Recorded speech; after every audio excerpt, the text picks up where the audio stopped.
We're being lied to every single day.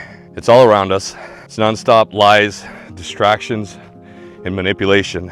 It's everywhere. It's the news, the media, the social media, everywhere. It's the system. We're being lied to and manipulated at just about every moment of every single day.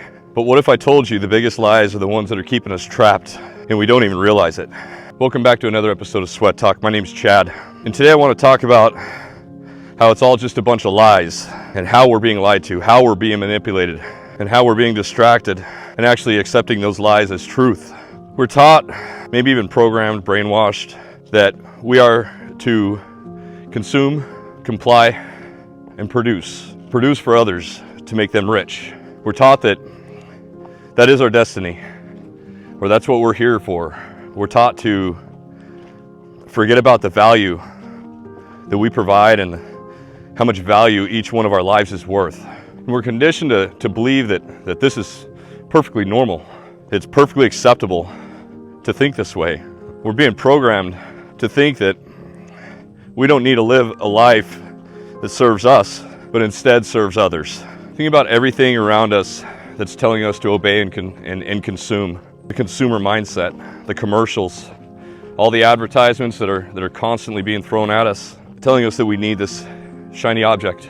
We're told, or we're made to feel or believe that we need to consume the next biggest and greatest thing, when all it does is pad somebody else's pockets, make them rich, and sometimes make us feel more miserable.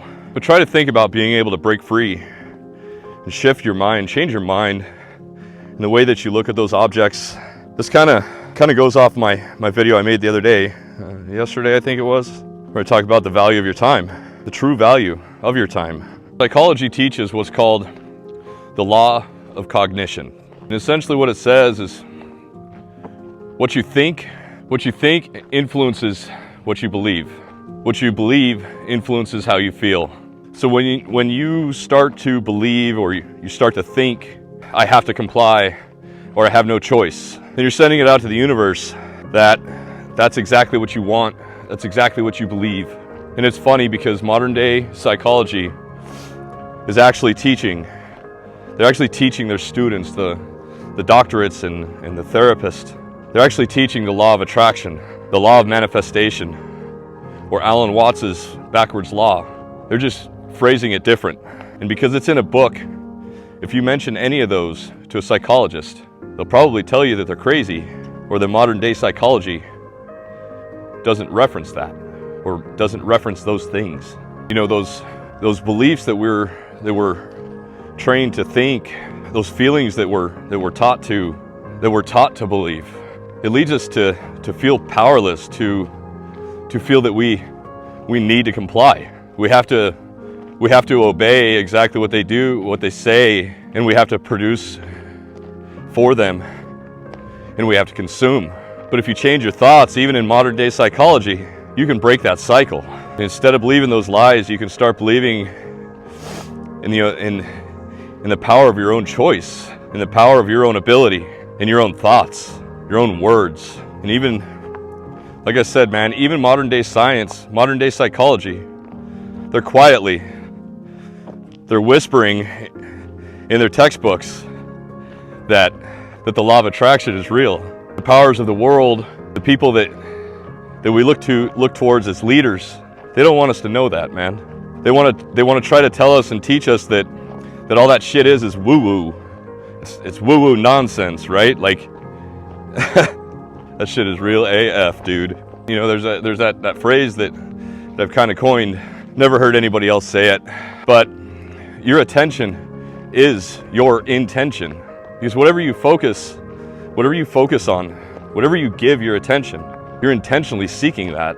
Just like I was saying the other day, like if you start focusing your attention on being stuck, or you're focusing on your attention on how lonely you are, your intention and what you're gonna get is more being stuck or more being lonely. You know, Mother Teresa, she was once asked if she would attend an anti-war rally, an anti-war protest, I think it was the term that they used. And she said, well, heavens no. I would never attend that. But if you ever have a pro-peace rally, I'll be there. And that's because she understood the will and the power that we all harness, the power that we all have within our thoughts, and the power of keeping that negativity out of our lives and out of our minds. Because the universe is constantly giving us a chance to change, whether we realize it or not. We have the power of choice. Therefore, we have the power of change as well. And every time you choose your thoughts, you're reshaping your reality. And the truth is, here's your chance to change. Here's your chance to change your thoughts. You have chances, and you're going to get those chances over and over. So what are you going to choose? Because the choice is all yours. And life is always offering chances to change and break free of this cycle. Whether you see it or not, that's the difference. And this programming by the leaders, if you want to call them that, of the world, they don't want you to know that you have a choice. They want you to believe that you have no choice. They want you to believe that you are stuck. You're not going anywhere, and you're going to continue to make them rich. You're going to continue to contribute to their wealth. And they're okay doing that at the expense of your time and their pocketbook. So think about that at every moment you are given a choice. You can choose to see the truth. You can choose to find the truth, or you can choose to see the lies, accept the lies, look at them as gospel, and believe them. You're given the choice to create your own path instead of choosing to accept the path that's been laid out for you. So the choice is yours. If you can look at it as you have the choice, and then think to yourself, what do I choose? Do I choose to keep making this guy rich? Do I choose to continue to watch those commercials? Do I choose to continue consuming those overpriced shiny objects, that garbage that's put on the TV or on Facebook? What are you going to consume? You look at watch the news. I've even seen it once in the comments section. Sky's falling. Banks are going to collapse. Investing in the stock market is stupid because you're going to lose everything. I'm here to tell you, I wish I had a magic ball. I wish I had a genie in the bottle that would tell me exactly what's going to come in the future. Because the truth is that nobody knows. Turn on the business news. Watch those talking heads that sit there and tout what the next amazing stock pick is going to be. Those dudes are wrong every time. And then watch those dudes. Perfect example, Robert Kiyosaki. I used to admire Robert Kiyosaki. I used to watch and consume all of his content. If you don't know who he is, he's the author of Rich Dad, Poor Dad. And I used to buy into what he was saying, because his book is absolutely incredible. And I agree with what he says in that book. Anymore, if you try to tune into his channel, it's nothing but negativity. The American dream is dead. The sky is falling. And everybody's going to be broke except for him. And he's been going on about that, I don't even know how long. 2015, I think, is the last time that I watched him. And tried to take in what he was trying to say. And I've tried to watch him once or twice since then, and it's the exact same thing over and over. He's a smart guy. And I don't mean to discredit him or that. I don't mean to come off like that. But where's the crystal ball? And why is everybody but him going to be broke? I don't understand it. So if you choose to consume, choose to consume that, oh my gosh, if you choose to consume that nonsense, that poison, that's going to become your reality. You're not going to invest. You're not going to invest in yourself. You're going to be too afraid that you're going to lose everything. If you were to take the advice of Robert Kiyosaki since 2016 that investing in the stock market's a bad idea, you would be losing thousands upon thousands of dollars in opportunity because you would be too scared to invest. The stock market's probably done 200% gain since then. But it's not just him. I'm just using him for an example. It's all of the news. It's all of the media. It's all the politicians. It's all that shit that we choose to consume. So just remember, you have been given a choice. You've been given a chance to make a choice. You have a chance and an opportunity and power in your choice. And you have to remember what you choose, what you're going to choose. The truth or the lies. And the only way to overcome those lies is to choose to change your mind.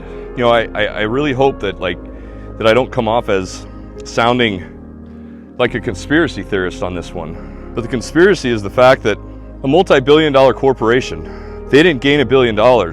They didn't make $1 billion within that corporation by being stupid. They made that because they're marketing experts. They know how to manipulate people's minds. Everything about marketing is targeted to every one of us. All of our information, everything about us is nonstop sold to somebody else. Sometimes we don't even know it. That's why Chevy's getting sued, is because all the new vehicles that they sold, they've been selling your driving habits to the insurance company, and people don't know it. They didn't tell anyone. That's why these apps are free. When I was a kid, we used to have to go spend $50 on a video game. But now they've learned that they can make more profit if they can get people to play games and slowly, over time, milk more and more and more money out of people, continuously, making that initial price of entry a drop in the bucket in comparison. Because whoever's playing that video game, they feel the need that they feel like they have to go buy that new costume for their character, or that need to upgrade to a different level package. And because somebody enjoys it, they spend that money. They enjoy that game, so they spend that money. It might only be 10 bucks, might be 100, but over time, all of that money is way more than selling that game, because it's a lot easier to continuously afford $10 here, $10 there, $20 here, $30 there, than maybe the cost of entry on a $50 game. You're being exploited. You're being lied to. And sadly, most people don't realize it, and they'll never wake up to it. I hate to sound like a broken record. Hey, how you doing? So I hate to sound like a broken record, but it's true, and it needs to be driven home. It needs to be said. We need to realize it, and we need to realize that we have the choice. We are free to choose whatever the hell it is that we want. So whatever choice you make, whatever you do, decide to choose. Choose wisely. That's all I got for today, guys. I appreciate you showing up. I hope you're showing up for yourself. I hope you're finding value in this. And I appreciate the hell out of each and every one of you. I can't stress that enough. So with that said, that's all I got. And I hope you have a wonderful day. Peace.